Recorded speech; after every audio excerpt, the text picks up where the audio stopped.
Mark Lane, Middlesex's Assistant Head of Youth Cricket. Thanks ever so much for joining us up here at the Academy. Busy few weeks. You've recently appointed 3 new borough leads, one of which is Monty Panesar. Yeah, absolutely. So like you say, we've appointed 3 and we're in the process of appointing another one for the Hounslow area. And as you say, Monty has taken up the role of the inner London boroughs, along with Jim Clark up at Barnet and Enfield, and Ace Hussain, who's looking after Ealing. So yeah, really excited to work with some new guys. We'll bring a different dynamic to what we've already had, and hope I've got big shoes to fill in taking over from Peter Richards and people like James Griggs. So they've got big shoes to fill. Absolutely. You've got 5 borough leads there. I think you've already got 3 in place across Harrow, Hillingdon and Richmond. Mm-hmm. I know you've got Steph and Dan working in Harrow, Minesh in Hillingdon, Joe and Nally at Richmond. 8 across the county there. That's a real proper talent ID network. Are we close to getting to the point now where very little talent can slip through the net? We always get late developers, and we always get, London's a place where people come and they go. So we do get some guys who will come in later on in the programme.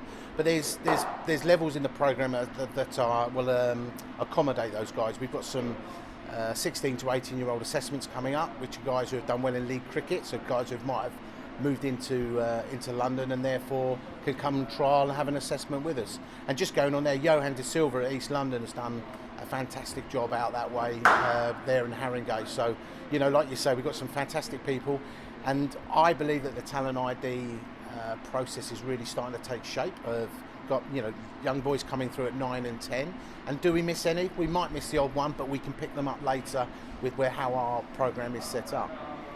We're getting as close now, Laney, to I guess what football would consider to be a scouting network. How closely are those borough leads working with schools, with clubs, to literally pick the talent out at a young age? What age are you looking at it from? Well, as I say, we start under 9s, and it goes through from clubs and schools who get nominated to the borough leads, and as they go from 9s up to sort of under 14s, I've also got a scouting network out there. Some guys like Adam London, Johnny Maunders, Chad Barrett, to name but a few, Ravi Patel.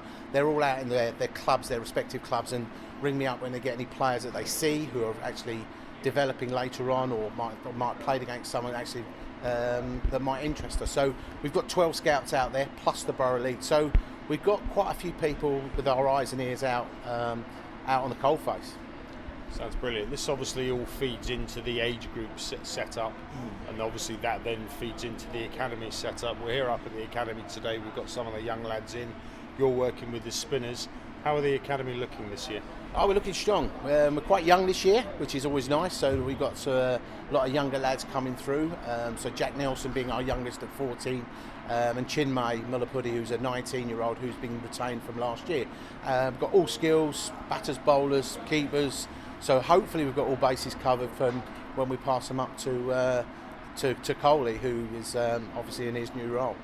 Absolutely. And how proud are you, Laney, to play a part in that development? Because obviously I think we've got 70% of the first 11 now are academy products, so it's a real production line of success there. Absolutely. Really proud of what we all do when we all play a part in this player's journey. It's like a bus ride. We all do certain parts of that, and then we pass them over to the professional staff. And having sort of young spinners like Luke Holman, who we've had some all the way through the programme, and for him to go on and have a successful year last year, is really close to my heart. And people like Tillan, who are knocking on the door. So there's a great work ethic up at the pros, and they all just want to get better, and they all want to go on and represent the county. And let's hope we can get that from 70 to nearer 80, which will be a massive achievement. Laney, thanks ever so much for joining us. It's been really interesting hearing how that kind of talent pathway works, and long may it continue. Yeah, cheers, thank you.